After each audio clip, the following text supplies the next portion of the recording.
एकादशी पूरे साल में 2 बार आती है। एक श्रावण के महीने में आती है, दूसरी पोषाधिक क्रम में आती है। जिस नारी को संतान नहीं हो रही हो, बहुत प्रयास कर लिया हो, पुत्रदा एकादशी पूरे साल में 2 बार आती है।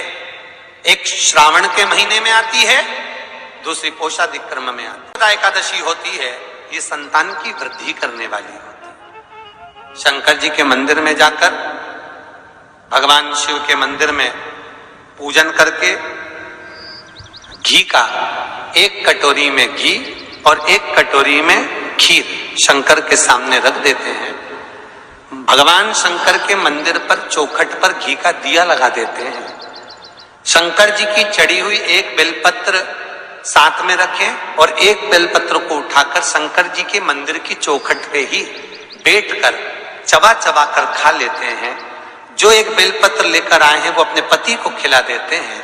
कहते हैं पुत्रदा एकादशी के दिन ये कर लेने पर संतान की प्राप्ति हो जाती है, पुत्र की प्राप्ति हो जाती है। महापुराण की कथा कहती है, आप अगर विश्वास रखे हो, सफेद आंकड़े की जड़, जिस नारी का संतान नहीं हो, गर्भ नहीं ठहरा हो, सफेद आंकड़े की जड़, जिस देव अधिदेव महादेव की कथा जिस तुम्बरुका जी ने श्रवण कराई है, शंकर भगवान जिनके सामने बैठकर शिव पुराण की कथा सुन रहे हैं, उन तुम्बरुका जी का नाम लेकर शिवलिंग पे से 21 बार घुमाकर मंदिर में ही कमर पर 7वें दिन रजस्वला धर्म के जो बांध लेता है और 1 पीपल का पत्ता अवधूतेश्वर महादेव का नाम लेकर शंकर पर चढ़ाकर उसको गाय के दूध में उकाल कर रात्रि को दोनों पति पत्नी अगर पीकर सोते हैं, 3 महीने में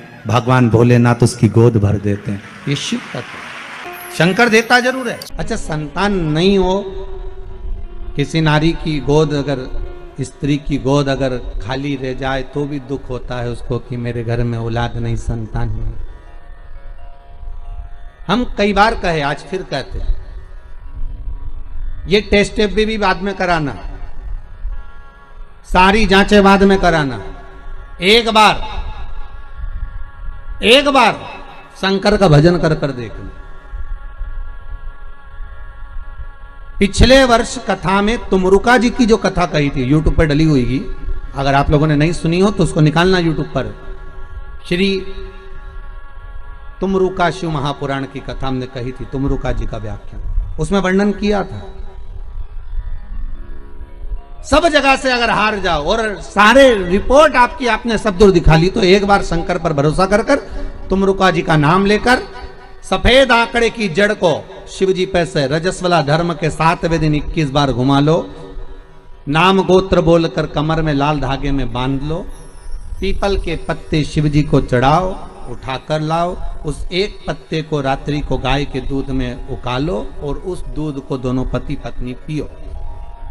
साथ रहिए, समय आएगा, बाबा चाहेगा तो 3 या 4 महीने में गर्भ ठहर ही जाएगा।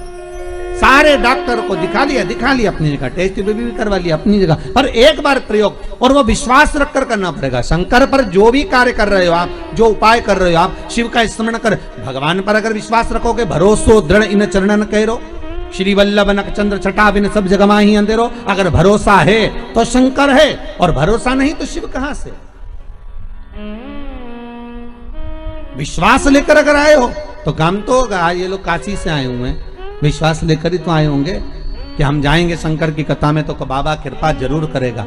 कई लोग यहाँ पर बैठे हुए हैं जो विश्वास लेकर आए हुए हैं, दूर दूर से आए हुए हैं, केवल विश्वास लेकर कि भगवान कृपा करेगा किसी ना किसी रूप में, मुझे विश्वास है कि बाबा मेरी सुनेगा। और फिर कहता हूं, कथा में अगर आपने मन लगा लिया, भले टीवी चैनल के माध्यम से श्रवण कर रहे हो, भले मोबाइल के माध्यम से श्रवण कर रहे हो, भले पंडाल में सुन रहे हो, बाबा से अगर दिल से आपने अगर कह दिया तो 3 महीना बहुत होता है सब कामना पूरी होने के लिए। मेरा बाबा आपको कुछ ना कुछ दे ही देता है, बस आपकी रुचि के अनुसार सुख प्रदान कर ही देता है। भगवान कृष्ण की 16,108 रानियां थी। कितनी रानियां? जम के बोलो जरा।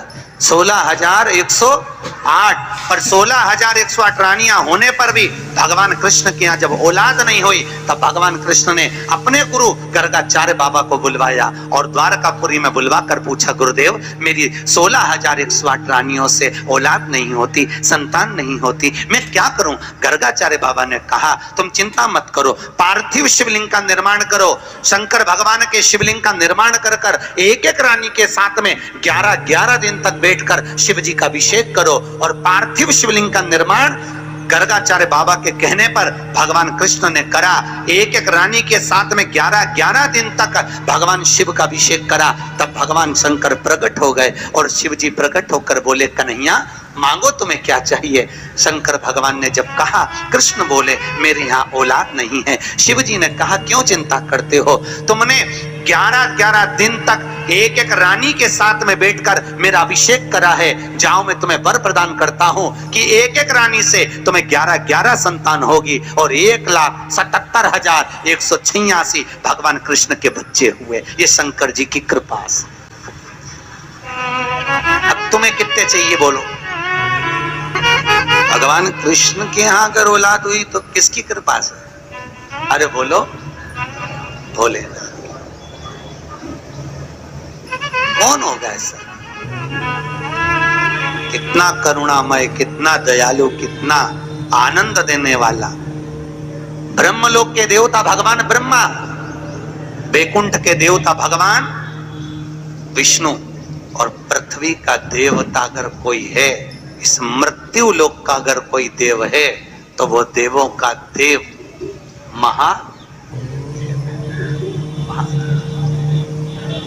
पृथ्वी का देव है, मृत्यु लोक का देव है महादेव। शंकर जी कहते हैं, भले तू ब्रह्मा को भज, चाहे तेरी मर्जी पड़े नारायण को भज, पर मृत्यु लोक का देव तो मैं हूं, पाला तो मुझसे पड़ना है ना, तब निपटूंगा तेरे से। अभी तू जा। फिर पाला कब पड़ता है? जब थोड़ी सी भी दिक्कत आ जाए, परेशानी आ जाए, एक्सीडेंट हो जाए, ब्लड प्रेशर ऊंचा नीचा हो जाए, शुगर बढ़ जाए, अटैक आ जाए, तब सीधे पंडित जी को फोन लगा के बोले महामृत्युंजय का पाठ करा दो। शंकर जी बोले अब आया मेरे पाले में, अब आया, लगे हैं सब पाठ करने के लिए। भगवान नारायण का अगर विवाह भी कराने वाला कोई है लक्ष्मी से तो वो मेरा शिव ही है। कौन ने कराया था विवाह? शंकर भगवान। क्या नाम है माता लक्ष्मी की, माता जी का?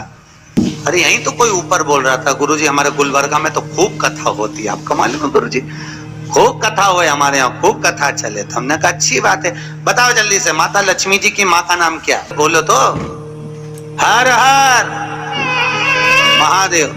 माता लक्ष्मी की माँ का नाम था ख्याति देवी। क्या नाम था? ख्याति देवी। कितनी लक्ष्मी हुई? अष्टलक्ष्मी। उसमें से नारायण को कितनी लक्ष्मी भी आई? 2 लक्ष्मी। एक माता ख्याति की पुत्री श्री लक्ष्मी और दूसरी समुद्र देवता की बेटी लक्ष्मी महालक्ष्मी। ये 2 लक्ष्मियां भगवान नारायण को भी आई। कौन कौन सी लक्ष्मी भी आई? जम के बोलो। एक श्री लक्ष्मी, कौन है ये? माता ख्याति की बेटी। और दूसरे नंबर पर महालक्ष्मी, कौन है ये? समुद्र देवता की बेटी। अब जिस नारायण भगवान के साथ में मंदिर में लक्ष्मी जी की पूजन करते हो, वो लक्ष्मी इन दोनों में से कौन सी? बोलो जल्दी। महालक्ष्मी तो मात्र 7 दिन तक भगवान नारायण के साथ रुकी थी और 7 दिन रुकने के बाद में जब श्री लक्ष्मी ने भगवान शिव से जाकर निवेदन करा, भोलेनाथ मेरे प्रभु नारायण का विवाह समुद्र देवता की बेटी महालक्ष्मी के साथ भी हुआ है, आप करुणा करिए। तब भगवान भोलेनाथ ने पार्वती जी का एक मंगल सुमंगल आनंदमय तीज का व्रत बताया। तीज का व्रत जब श्री लक्ष्मी ने करा, वो व्रत आज भी माताएं करती हैं, निमाणी की पूजन करती हैं। आज भी सत्तू बनाती है और 3 तरह का सत्तू बनता है, आटा का, बेसन का और चावल का। तीनों का अलग अलग प्रमाण है। कल आपको कथा में बताएंगे कि आटे के सत्तू का क्या प्रमाण है, और आपको मालूम हो तो आप हमें बता देना, उसमें कोई दिक्कत वाली बात नहीं हो। और तो कथा तो ऐसी चलेगी, आधी हम बाँचे आधी तुम बाज देना। आटे का सत्तू चने की दाल का सत्तू और चावल का सत्तू, ये तीनों क्यों बनते हैं? और सत्तू भी बनाओ तो चक्की ऐसा बना लो, पर पिंडा बनाना क्यों जरूरी होता है? वो पिंडे का क्या महत्व है? और श्री लक्ष्मी और महालक्ष्मी की कथा में वर्णन है दोनों।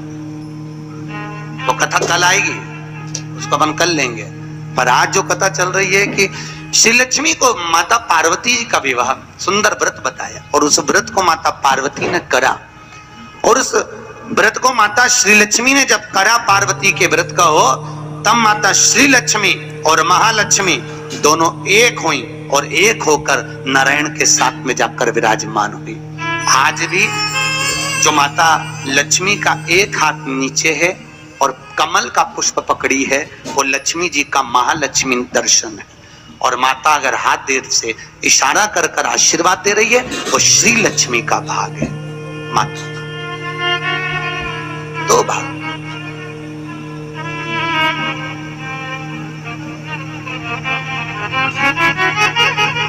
दो भाग में विराज। आज बाबा भोलेनाथ की कथा कह रही, करुणा सागर भगवान शिव जो आनंद की राशि हैं, मृत्यु लोक का जो देव है महादेव, पृथ्वी पर रहने वाले जीवों को कष्ट ना हो, उनको सुख ही देने वाले, सदा प्रसन्नता प्रदान करने वाले। बद्रीनाथ किसका था? जिस बद्रीनाथ में नारायण बैठे हुए हैं, आप लोग बोलते हो ना बद्री विशाल भगवान की, अच्छे से बोलो, बद्री विशाल भगवान की। कौन बैठा है बद्री विशाल में? अरे बोल दो। तुम तो बोलने में भी घबराने लगे कि महाराज ना जाने क्या बोल देगा, पट्टा ही ठिकाने। कौन बैठे वहां पर? नारायण बैठे कि नहीं बैठे? तो वो बद्री विशाल किसका था? जिस बद्री विशाल के मंदिर में बद्री विशाल बैठे हैं, भगवान नारायण विराजमान हैं, वो बद्रीनाथ की भूमि किसकी थी? भगवान शिव और पार्वती का निज घर था। शिव और पार्वती वहां निवास करते थे, शंकर और पार्वती वहां रहते थे। एक बार भगवान नारायण के साथ में लक्ष्मी मैया भ्रमण के लिए निकली बद्री का आश्रम, अलकनंदा नदी के तट पर।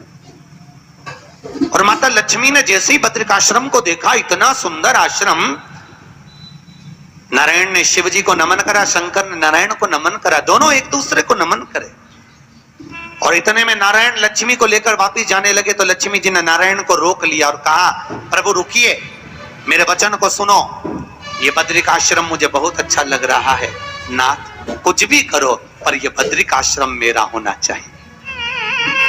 भगवान नारायण ने कहा, लक्ष्मी ये कभी नहीं हो सकता, क्योंकि यह शिव का वासा, ये शंकर की जगह है, ये भोलेनाथ जी की जगह है। और अगर ये शंकर जी का निज निवास है, शंकर जी का स्थान है, तो तुम्हारा कैसे हो सकता है? लक्ष्मी जी बोली, प्रभु चाहे कुछ भी हो जाए पर ये बद्रिकाश्रम मेरा होना चाहिए। लक्ष्मी जी जिद बैठ गई। होता है, अब पत्नी अगर जिद बैठ जाए तो तुम्हें तो मालूम है, आधी रात के मेडिकल खुलवा के बाम की शीशी लेके आए, तो वो तो बद्रिकाश्रम। लक्ष्मी जी जिद पर अड़ गई। भगवान नारायण ने लक्ष्मी को खूब समझाया, क्यों उपद्रव करती है लक्ष्मी, मान जा, वो अपना नहीं है, जो अपना नहीं है वो अपना कैसे हो सकता है? नहीं प्रभु, मुझे तो वो बद्रिकाश्रम भाग गया और मुझे चाहिए, चाहे कुछ भी करो।